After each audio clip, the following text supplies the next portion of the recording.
Hello and welcome to Salem Voices. I'm Lucy Rose, your host, and I can't tell you how thrilled I am today to introduce you to our special guest from the college class of 2004, Tiese Roxbury.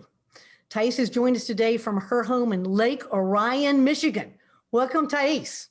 Hello. Thank you. Hello, Lucy. we're so glad you joined us. Thank you, all the way from Michigan. Thank you for having me. Are you kidding? Amazing about technology. It doesn't matter where you are, we can find you. Yes, the gift and the curse, right? Okay, it's just a little bit of a preemptive thing here. I'm going to use a sports thing and say, let's just dive in, okay? All right, not so long ago, you were a senior at Salem. It feels like longer probably than you might think, but I'm going to say not so long ago, okay? You've clearly made a huge impact since then on lots of people and continued your personal journey as well, including earning a PhD along the way. How cool is that? Wow. So why don't you fill us in on your journey to date, at least? How'd you get from being that Salem senior to where you are today, and what have you done along the way? Oh my goodness, you say it seems like a little while ago, and that seems like forever ago, but I mean, I can remember it like it was yesterday, being in my dorm room as a senior. I would like to say it was cool dorm. And, you know, my plan after leaving Salem, I was going to be a math high school teacher.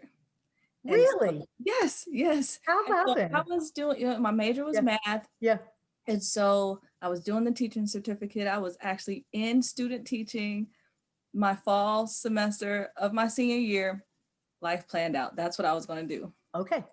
Took a hard turn. I noticed the politics in K-12, and I was completely turned off from it. And so at the last minute, I had to make a choice. Am I going to finish this and go this route, or am I going to scramble and find something else to do? And so that's when I decided, hey, I'm going to go back to school. So I'm going to go get my master's and a PhD. I did not want my math background to go to waste. And so I knew I didn't want to do like applied mathematics, but I wanted to use it somehow. And I was still passionate about education, and I wanted to be involved in it somehow. And so that's when I came across the field of educational research methodology. And when I say that, I think people they don't understand it and what it means, but it's almost like a combination of different fields. So obviously education, obviously research, but also a blend of psychology, educational psychology, measurement, which is like testing, surveys, how you measure what students or people have learned, and then statistics, because it's a huge part of research. And so my goal in that was to become someone who designed standardized tests. What? I know. I think there are people who do that. I know, but I don't think I've ever met one. Did that, and I was so fascinated with testing because I had been tested so much as a kid. Yeah. And so that field was just naturally interesting to me. But my love of sports kind of crept back in. So when I talk a lot about sports in this conversation. Yeah, my love of sports crept back in, and luckily my PhD advisor, he was a faculty athletic rep at University of North Carolina, Greensboro, Dr. Terry Ackerman. And so with him being in that position, it allowed me to start doing some applied sports research. And I was like, nope, this is what I want to do. This is my passion. And so that led me to the NCAA. And I know we'll get into that a little later. Yeah. And so that's kind of how my path kind of winded from being a high school math teacher to be a psychometrician who designed standardized testing. Then I wanted to mix my passions of athletics and education. And so I became an educational research scientist at the NCAA for a very long time after I left UNCG. Then stayed in education as I am now at the University of Michigan Flint as director of the Office of Educational Opportunity Initiatives. Okay. We're going to do a deep dive in that NCAA piece shortly, because as you already know, I'm really into sports too. And I'm really excited about talking about that. But I'd love to know a little bit more before we do that about the University of Michigan. You're new there. You're really just still getting your feet wet, I think. Tell us a little bit more about what you do there and the impact that I know you're already making in the world at Michigan.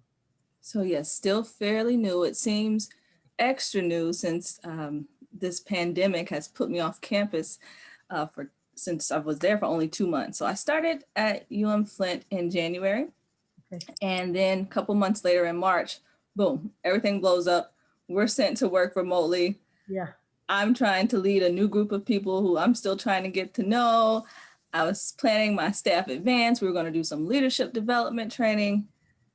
And now I haven't even had a chance to really learn the campus yet, to really get to know my staff on a more personal level. Professionally, I've had to do that. We've had to carry on, but the work that we do. And so when I say educational opportunity initiatives, the key word is really opportunity. So the office is centered around exposure and opportunity for underrepresented students in Flint who might not see higher education as an avenue for them. And so what my office does is we seek out grants that'll help us put on programs and workshops, and that will basically expose these students and their parents to college education as an option for them. And so we serve middle school students in a capacity, we serve high school students, and we also serve and do wraparound services for our students who end up at Flint. And so it's all about getting them acclimated to college and making sure they're successful and actually graduate. Yikes. That's a big responsibility. Look, I look at your bio and I just see your passion for working with underrepresented students. And I just, I look at you and I just want to give you the most giant virtual hug, because what a wonderful thing to commit your life to. Where does that passion come from? Where did you develop that passion? I was one.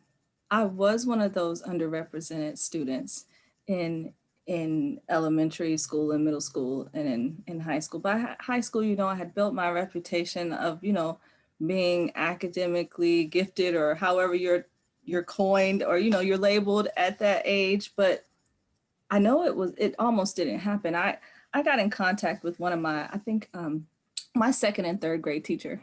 Found me on Facebook a few years ago, and so this maybe was 6-7 years ago, and she found me, and she really it was heartwarming that she even remembered me to be able to look me up from that long ago.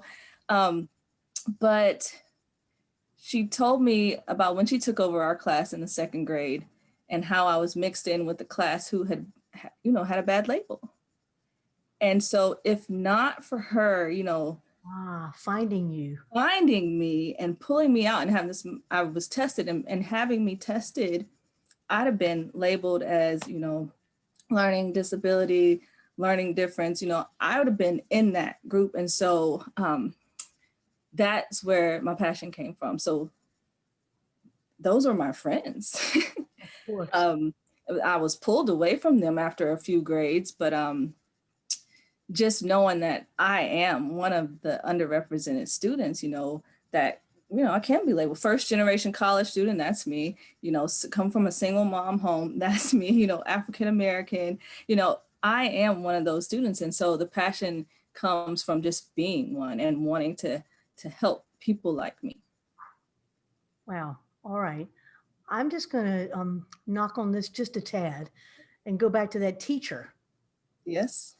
Who said to you, you're special and we're going to do something really great for you. Pay really close attention to you. Yeah. Did that help inspire you to want to be a teacher, to have somebody like that be that special to you? It did. I mean, she was so memorable. I never forgot her to this day. I mean, she, you asked me who my favorite teacher was from elementary, Miss Kaufhold. I will never forget it. I was lucky enough to have her 2 years in a row. We even got together and talked about writing a book about that story. What's her name again? Let's call her out. Miss Kaufhold. Shout out to Miss Kaufhold. Let's just do that, because that's what this is all about, is sharing those good things like that with one another. I'm really happy. Thank you for sharing that story, and thanks to her for helping you along the journey to become what you've become, and how you've used that as a real impetus to give back to others that are going on that same journey. And I'm going to transition this a bit, because I want to change this. You really are changing the world. There's no question about it. And I just want to share, this is brag time, so it's going to embarrass you. I know that, but I can't help it. Okay, so people need to know. You're from Wilmington, North Carolina, and you were a standout athlete. And I mean, like, really stand out, 3-sport scholar and athlete in high school. Okay. And in fact, you won 2 awards that you just have to be so proud of. I don't even know what to say. One, I think, was called the Michael Jordan Award. We all know him. Anybody from North Carolina better know Michael Jordan's name, especially. But also a Gates Millennial Scholarship. Yeah. Tell us about those, and just, you don't have to brag. I know it's hard, but just tell us about those, because we couldn't be more proud as your Salem siblings. Oh, thank you. Thank you. It's bragging is a bit difficult for me. I can sense that already. Look at me getting all antsy and uncomfortable. But I'm going to make The Michael Jordan Scholarship, was one I heard about it actually when I was in middle school. And so I went to Laney High School, okay. Fast Middle School. They're right across the street from each other. And so one of my good friends at the time had an older sibling who won the scholarship. And so she told me about it when I was at a sleepover at her house. I saw the plaque. I saw it. I was like, you know what? I'm going to win that award when I get to high school. There you go. I already knew I was in sports. I already knew, hard work. That's what he was about, going the extra mile. That's right. Being coachable. And so, I wanted to be those things. He was the best at what he did. And so I wanted to strive to be that. But I also knew a component of the scholarship was also academics. And so I told myself, I have a good chance at this. And so it was one that I had my eye on. And so I ended up receiving it along with a classmate, April Wade. And so two females that received it that year. And so we were excited. Yeah. The Gates Millennium Scholarship, it was unheard of. In the year of 2000, when I graduated, that was the first year of it. And so I had never heard of it. I had no idea what impact this was going to make on my life. So my volleyball coach at the time, Coach Ruby Sutton. Call them out. Thank you. Yes. One of the best coaches, teachers, mentors, people to have in your corner. She nominated me for it. She knew my studies. She knew my extracurricular activities. And so she said, hey, I want to nominate you for this. Sure.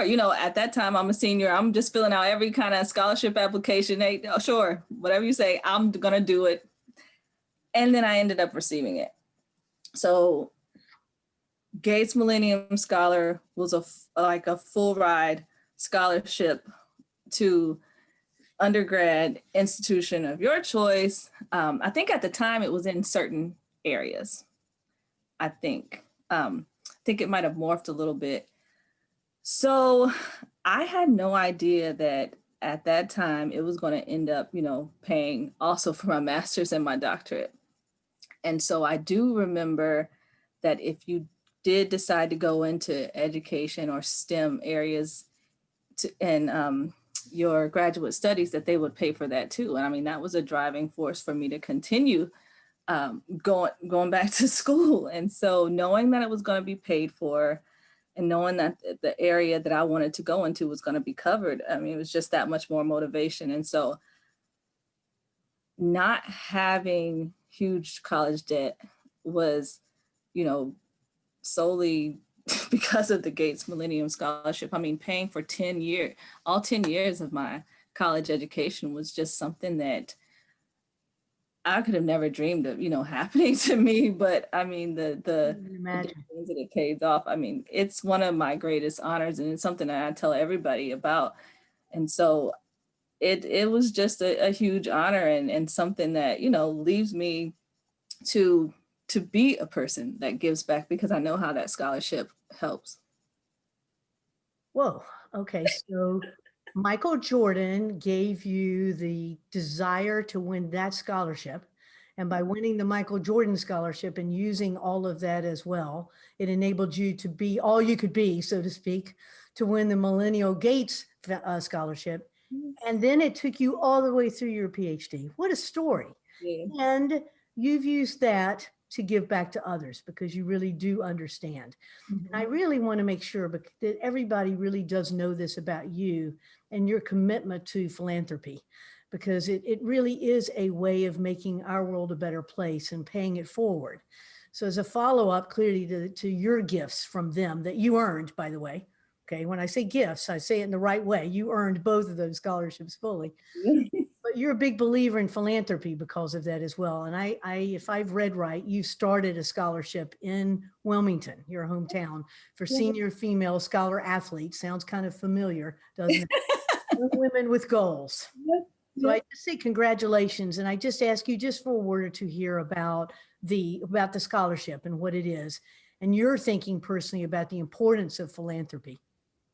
Yeah, I did. So back in 2008 with my best friend, who was also one of my compadres on the basketball court and track and field, we passed the baton to each other. Yeah. We wanted to give back because we had become, successful women from Laney High School and considered it our duty to give back. And so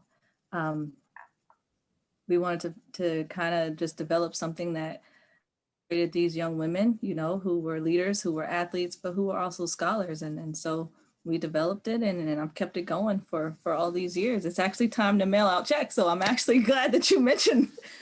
Okay, well, just call me anytime. I'm good for something at least. But you let me know. I'll put that in a little ticker on my calendar and let you know each year. Now's the time. Okay. Yes. We're now BFFs and hooked at the hip. We got it. Okay.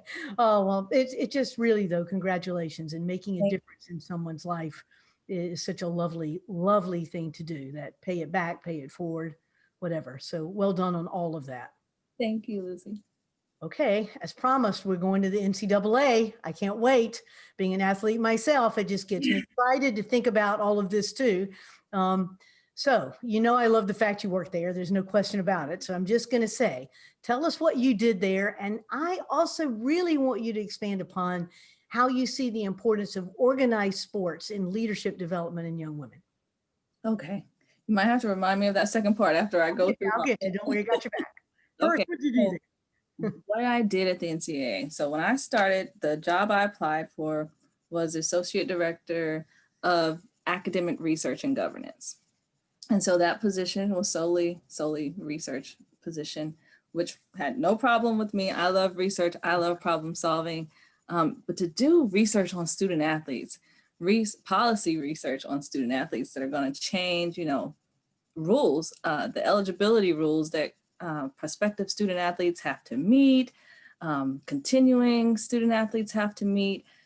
So a lot of my research was around problem solving around that. Are we at the right cut points with GPA? Are we at the right cut points for progress towards degree? If anyone's ever heard of the 40, 60, 80 rule of the percentage of degree credits that you have to earn each year, researching things like that. Or then you get down to helping just a conference office or just an institution research their individual issues. How's the football team doing? What do we need to do? How many special admits or at-risk student athletes can we take on? things like that were what we looked into. And so, or at least on my side, on the academic side, we had other, financial research, diversity research, Division II research, but I started off primarily as a Division I academic researcher. And so it was a dream. It was my dream job, and so then it morphed into me becoming a program administrator of the Accelerating Academic Success Program. And so AASP became like it started off as a pilot program. Okay. And then it took a life of its own because it went from 1 year to, I think it was like 6, 7 years. And so what it was a grant program that we wanted to use to level the playing field for limited resource institutions. And so institutions who didn't have the big funds, like the big schools you see, the universities of Texas, the Ohio State. Ohio State, yeah, exactly. Go Bucks, but yeah. We created a grant process, a competitive one, that these institutions could apply to and receive funding. If you got a multi-year grant, you could earn up to $900,000 to put towards academics. If you got a single year grant, you could get up to $100,000. And so part of my job was administering that grant program, but also as the researcher on the team, assessing the impact of the dollars and the funding and tracking those institutions' academic outcomes over time. So since you were tracking it and that was part of your work, Yep. what kind of impact do you think these grants made? How did you feel about that? And what Oh my goodness. So the best part of that was not, being a researcher and actually seeing positive results as a program that you're actually part of implementing. It's nothing like it. It's making the campus visits to these schools where you have to talk to the coaches, talk to the administrators, talk to the athletes, and hear the stories. Data is one thing. You see upward trends in retention and team aggregate average GPAs and eligibility numbers. You see those. But then when you go to the campus and hear the stories of how just, us putting funding towards them being able to renovate their academic center or to buy new laptops that the students can take on the road, or just even hotspots. Who thought that a little hotspot for them to just take on the bus, for them to be able to do homework on the bus would be such a huge deal? And just to hear the gratitude and the stories of how, what we invested in them made such a huge difference. It made them feel like the NCAA cared. The NCAA doesn't always get the best reputation in the media. And so this program was one of those feel-good spots where we were really trying to give back and level the playing field. One of the big programs or initiatives that institutions did was Summer Bridge. And that is something that, I currently do in my job now, but for athletes that are coming in as freshmen, know that they have so much to balance. I mean, they have to balance playing and school. And it's also, it's a transition. It's a different level of school and rigor from high school. And so having the Summer Bridge programs in place was a huge asset to these institutions to get them in a little early, to get them acclimated to campus. And so those programs allowed for students to get in, get a head start, get maybe 6 credits under their belt before the fall semester even started. And some of them kept going to summer school and ended up on track to even graduate early. So it was an amazing program. Wow. All right. Leadership. 2 components of that for me, for you. Okay. One, what kind of impact do you think organized sports, and go back, kind of search yourself too, because clearly you were one of those athletes. You're a leader now. So this may come from a personal perspective, even more than what you saw at NCAA. But what would you say is important? What does being a part of organized sports for women particularly play in their development as a leader, do you think? It's the confidence. Confidence. It's the confidence, I mean, you take on leadership roles on your team without even knowing it. You're striving to be your best every day. You're working as a team, and so those attributes just naturally carry over. And so, athletes might not be able to get jobs and, get all that work experience, but the attributes and the things you take from it, the confidence, the leadership, the teamwork, it's priceless. And so I think the confidence that sports gives young women is something that they need. I mean, going into the world where a lot of industries are male dominated. I mean, research is a male dominated one, and that is a white male dominated one. And so even athletics. And so I think having the confidence that sports, the assertiveness, the humility as well, sportsmanship, all of that carries over. And I think that those lessons are something that young girls can definitely carry with them for life. Tiese, I'm just reflecting as you talk, because I've already shared with you, I'm an athlete too. And Yes. I was in high school and college, and I loved it with all my heart and soul. And I just add one more attribute to that, and we could talk about this part for an hour, I think. But one I just love to add is resilience. Oh, yes. What you learn in sports is how to lose, but how to come back tomorrow morning and play again and win. You know Yes. what I mean? And regain that confidence overnight, if you know what I mean, to say bad day, but yes, I can. You know what I mean? Yeah. Be able to think about, and I think the other piece, at least it gave me early on in life, is that concept of continuous improvement. Whatever I did today, I can do better tomorrow. Whatever I did today, I can do better tomorrow. Absolutely. Practice more. I can try harder. I can ask Thais to help me, Yep. and I think those attributes, when I think about sports and what they can do, particularly for women as they're developing, Yeah. because that is the way we get exposed to that, is just unbelievable to me, and just a real gift to be able to do it. So I look at you and I see you as the product of a three major sport, and you're probably captain of every one of your three teams. What leadership lessons you must have learned. So I ask you that question. What do you think your most important leadership learning is? What would you share? And did Salem have any role in preparing you to lead? And if so, what was that? Oh, absolutely. Salem. So at Salem, I think we talked about this a little bit before we started rolling. Um, so basketball was probably this my favorite Okay. sport. It's hard to pick. It's hard to pick. So they had a volleyball Feeling team. left out right now, I got to say. Okay, so You know what?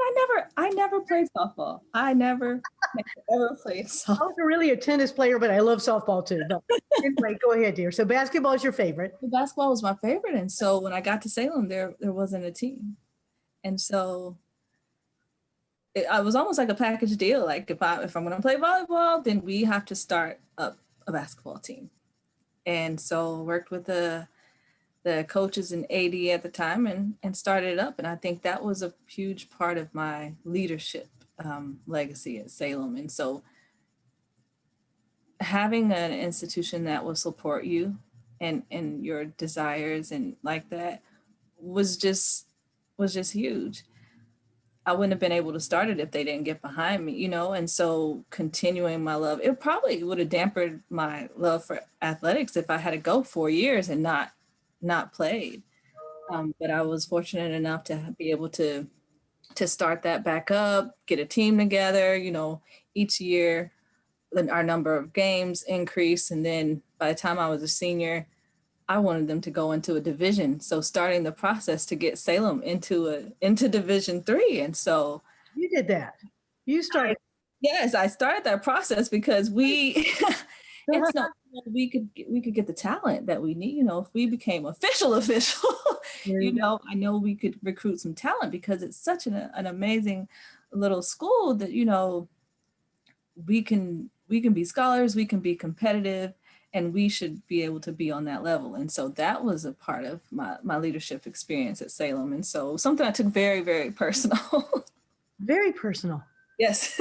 So, but from that, I mean, again, only at a school, if you'd gone to the Ohio State University or the University of North Carolina or any of these other large ones, you wouldn't have been able to have that personal experience that way, where you actually were hands-on and you could make such a monster difference. Yeah. So that is one of the things, though we may not have a football team at Salem, one of the things you do get to do is hands-on real leadership experiential learning, where you make a true difference on a small campus, which is really cool.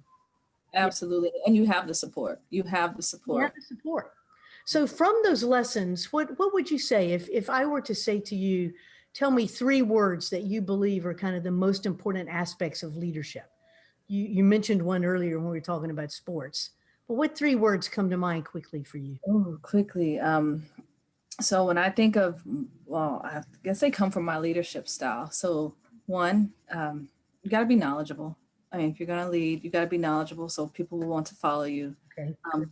Being approachability, of being approachable is another one of leadership, and then also empathy. Empathy is one that I've learned. I mean, given the climate that we're in right now, leading with empathy has been so huge for me in my position right now with everything going on. And so this answer might have been a little different if you asked me last year or a couple of years ago, but leading with empathy has been huge for me. What does that mean to you? How does that manifest itself? How have you shown that?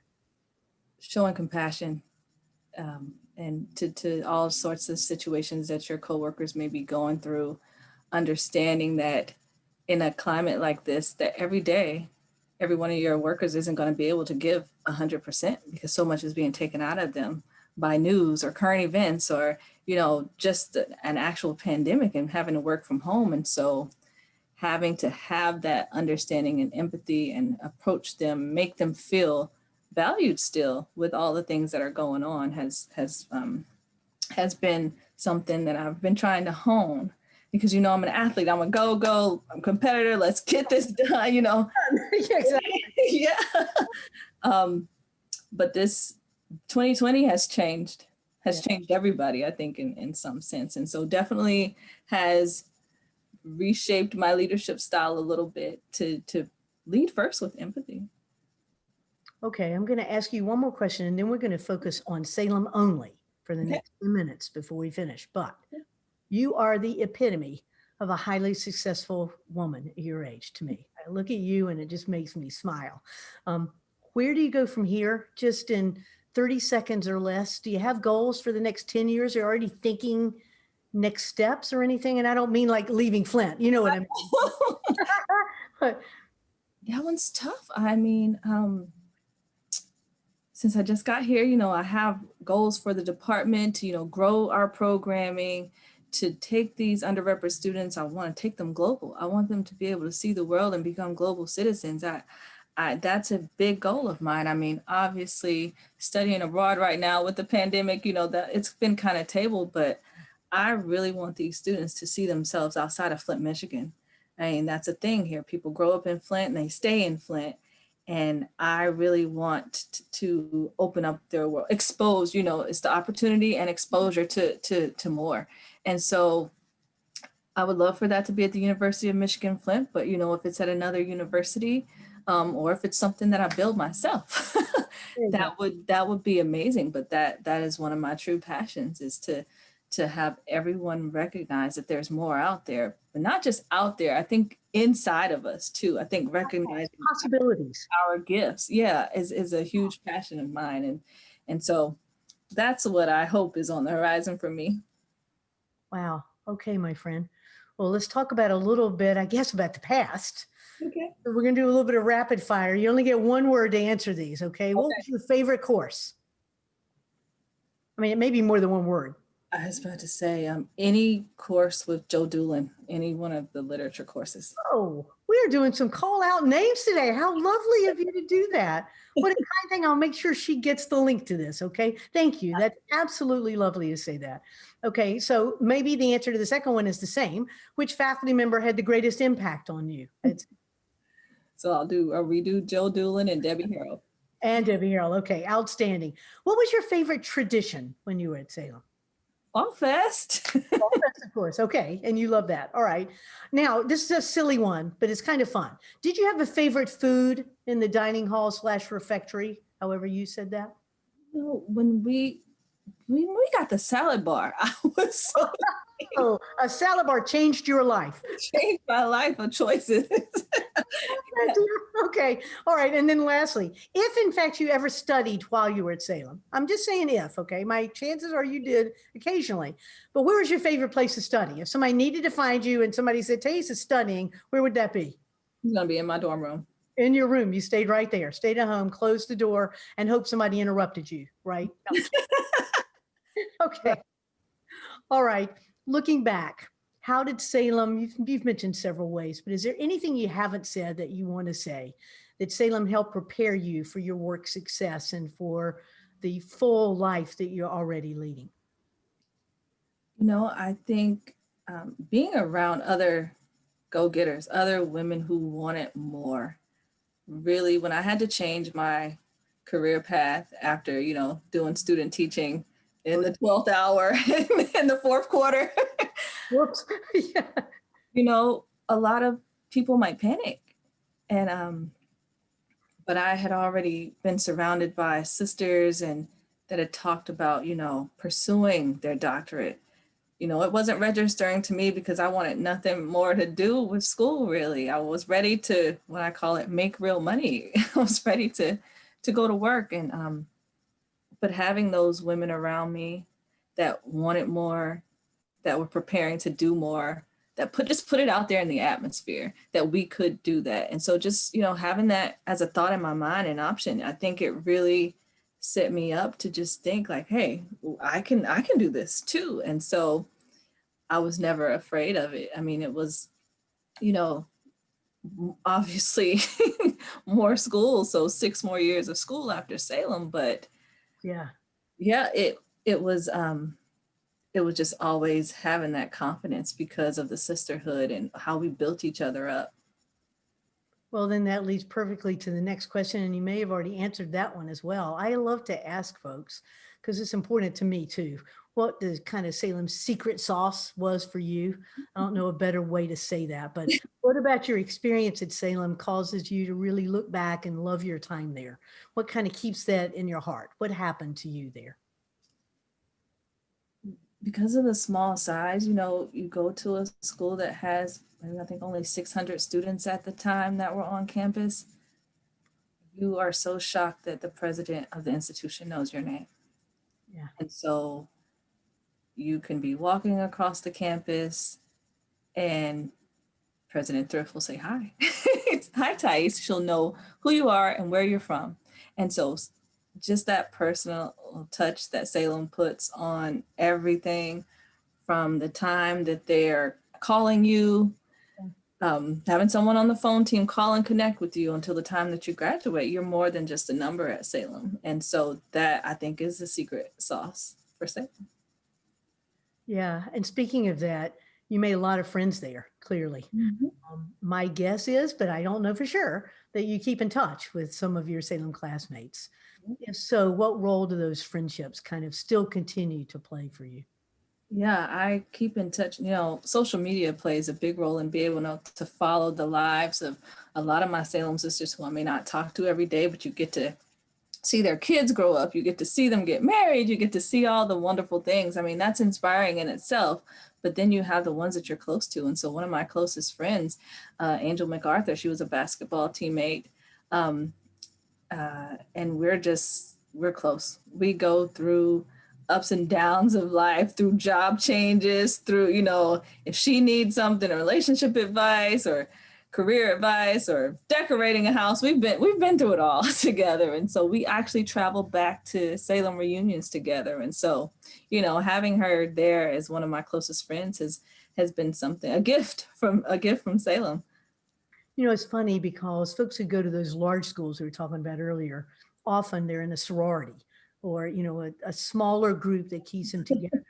What I found, and I think what I'm hearing you say, because you mentioned small size and now you've mentioned closeness with friends and staying together, the difference at Salem is the whole thing is kind of a sorority. It is. It is. Really In front of a become sorority close. itself. Yep. So I never even thought of actually joining a sorority because it felt like I was in when I already because of You this. admit that by Yeah, being I Salem, because it wasn't was lacking. one. The whole thing was this. Okay. Knowing what you now know, I want you to speak to the students, the young alums, folks are just kind of getting going in that professional piece of their life, or even a new personal piece of their life as they begin to think about either going to Salem, at Salem, or quickly leaving. What would that letter to your 20-year-old self sound like? What would you tell that first year, senior year, whatever student, knowing what you know? Follow your passions. I think that's been a big part of my success and happiness. I know a lot of people always say, how do you seem so happy? How does your life seem so? Well, it's not, but I mean, every day I'm working in something that I love. And so when I do get the curveballs or the obstacles, I can, you know, focus back on gratitude and be thankful that, hey, every day I get paid to do something that I love. And so if you follow your passions, then it's kind of hard to have a truly, completely whole bad day because part of the time that you're working, you're doing something that you love. I'm helping kids. And so it's a great experience. I would also say that I've learned over time, also take care of yourself. I mean, self-care is so huge. And I mean, not just in 2020, but it just is overall. I've learned that if you don't take care of yourself, obviously who will? You just don't know. And so taking care of yourself because you want to give your work and you want to give your family and everything that's important to you. Now, this is the quote part.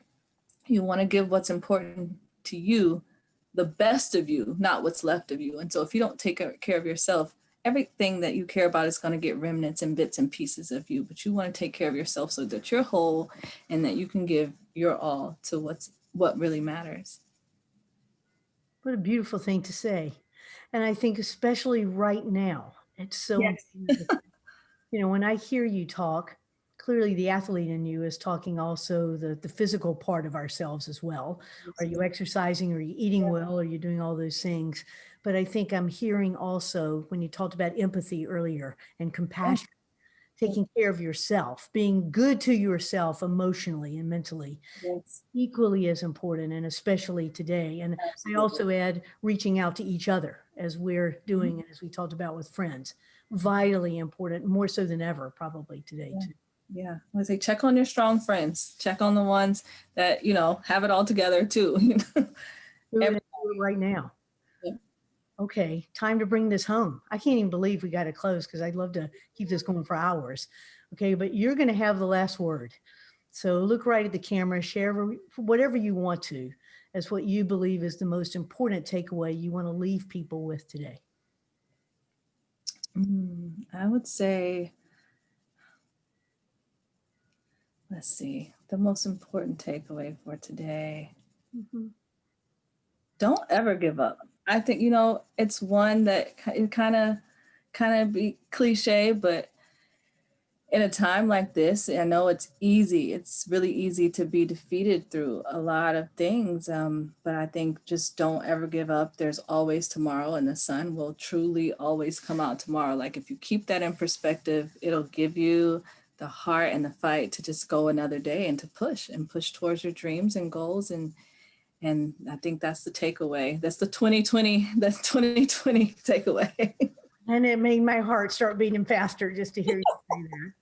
Don't ever give up. Yep. Thank you. You're welcome. And I'm just going to say on behalf of the whole Salem community, thank you. We really appreciate your sharing your story on Salem Voices. I can't tell you how proud you make all of us. Thank you. Thank you. Really, thank you. And to all of our viewers, I look forward to seeing you in 2 weeks with another episode of Salem Voices. And until then, Tiese, do it with me. 1, 2, 3, Salem Strong. Thank you. Thank you.